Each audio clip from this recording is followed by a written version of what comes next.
आज की इस चर्चा में हम एक ऐसी चीज के बारे में बात करने वाले हैं जो हमारे चारों तरफ मौजूद है, फूल। लेकिन आज हम इन्हें किसी कवि या शायर की नज़र से नहीं बल्कि एक बायोलॉजिस्ट के नज़रिए से देखने वाले हैं। एंजियोस्पर्म्स यानी फूल वाले पौधे। बाहर से जितने खूबसूरत दिखते हैं ना, अंदर से उनकी कहानी उतनी ही दिलचस्प है। तो चलिए फूलों की इस रोज़मर्रा की खूबसूरती से थोड़ा आगे बढ़ते हैं और जीव विज्ञान की एक बहुत ही शानदार दुनिया में कदम रखते हैं। तो आज हम क्या क्या कवर करने वाले हैं? हम शुरुआत करेंगे फूलों से जुड़े हमारे मानवीय जज्बात से। फिर सीधा चलेंगे एक बायोलॉजिस्ट के दिमाग में और समझेंगे कि एक फूल का असली स्ट्रक्चर आखिर होता क्या है। और अंत में देखेंगे कि इस पूरी मेहनत का फाइनल प्रोडक्ट क्या निकलता है। मतलब कविता और रोमांस से शुरू करके हम सीधा एक पौधे के बायोलॉजिकल फैक्ट्री फ्लोर पर उतरने वाले हैं। अब इंसानों का फूलों के साथ जो रिश्ता है ना, वो बहुत पुराना और बहुत गहरा है।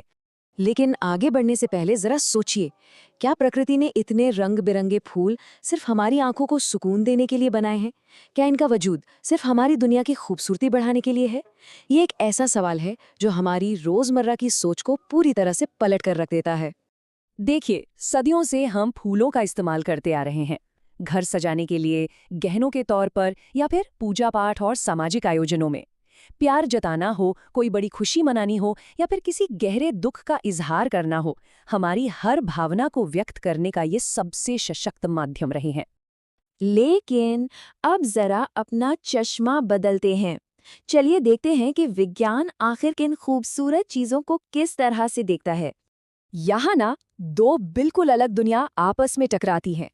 एक तरफ है हमारा मानवीय नजरिया, जहां फूल सिर्फ भावनाएं, संस्कृति और खूबसूरती का प्रतीक है। और दूसरी तरफ है एक जीव विज्ञानी की बहुत ही प्रैक्टिकल दुनिया, जहां फूल एक आकारिकीय आश्चर्य यानी मॉर्फोलॉजिकल मार्वल हैं। विज्ञान के लिए ये कोई सजावट का सामान नहीं, बल्कि भ्रूण के विकास की साइट्स हैं। सीधे शब्दों में कहें तो एक पूरी की पूरी बायोलॉजिकल फैक्ट्री। अगर हम इसे तकनीकी भाषा में समझें तो एक फूल असल में एक रूपांतरित प्ररोह होता है, जिसे हम इंग्लिश में मॉडिफाइड शूट कहते हैं। मतलब ये पौधे के तने का ही एक ऐसा हिस्सा है जिसने आम पत्तियों या शाखाओं की तरह बढ़ने के बजाय खुद को पूरी तरह से लैंगिक जनन यानी रिप्रोडक्शन के लिए बदल लिया है। इसने एक बहुत बड़ी और महत्वपूर्ण जिम्मेदारी अपने कंधों पर ले ली है। तो चलिए इस बायोलॉजिकल फैक्ट्री का एक छोटा सा टूर करते हैं और देखते हैं कि ये पूरा का पूरा रिप्रोडक्टिव इंजन आखिर बना कैसे है। बिल्कुल बेस यानी नीचे से शुरू करें तो हमें मिलता है पुष्पवृंत या पेडिसेल। ये वो डंठल है जो पूरे फूल को सपोर्ट देता है। इसके ठीक ऊपर एक फूला हुआ हिस्सा होता है जिसे पुष्पासन या थैलेमस कहते हैं। आप इसे इस फैक्ट्री का फाउंडेशन मान सकते हैं, जिस पर फूल के सारे जरूरी हिस्से मजबूती से टिके होते हैं।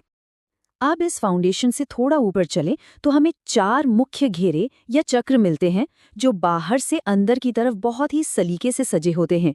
सबसे बाहर सुरक्षा देने वाले हिस्से, फिर अट्रैक्ट करने वाली पंखुड़ियां और एकदम बीचों बीच मौजूद होते हैं इसके मुख्य प्रजनन अंग।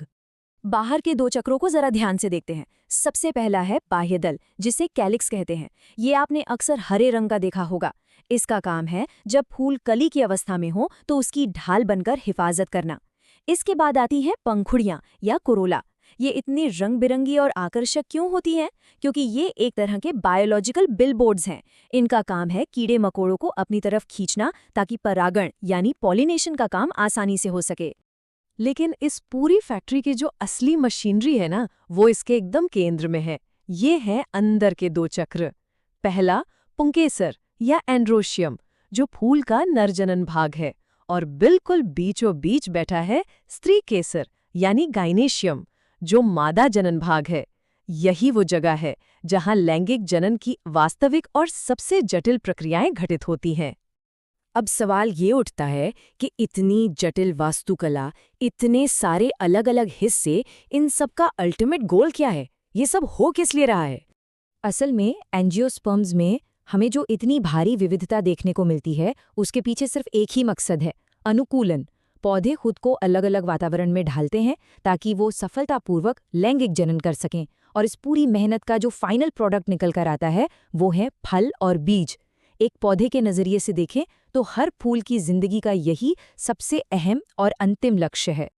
और क्योंकि हम इंसानों को ये खूबसूरत संरचनाएं और इनके अंतिम उत्पाद इतने पसंद हैं, हमने इसके इर्द गिर्द एक पूरा का पूरा ग्लोबल बिजनेस खड़ा कर दिया है, जिसे फ्लोरिकल्चर या पुष्प कृषि कहते हैं।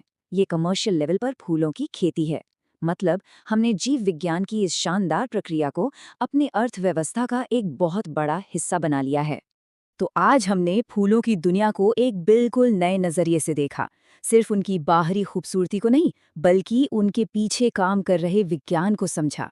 लेकिन जाते जाते आपके लिए एक सवाल छोड़कर जा रहा हूँ। एक नन्हा सा बीज बनाने के लिए ये सारे जटिल अंग आखिर एक साथ मिलकर काम कैसे करते हैं? वो कौन सी सूक्ष्म घटनाएं हैं जो हमें खुली आंखों से दिखाई नहीं देती? इस रहस्य पर जरूर विचार कीजिएगा, क्योंकि हमारी अगली चर्चा में हम इसी से पर्दा उठाएंगे और निषेचन से पहले होने वाली घटनाओं की गहराई में उतरेंगे। तब तक के लिए अपने आसपास के फूलों को इस नए वैज्ञानिक नजरिए से जरूर देखिएगा।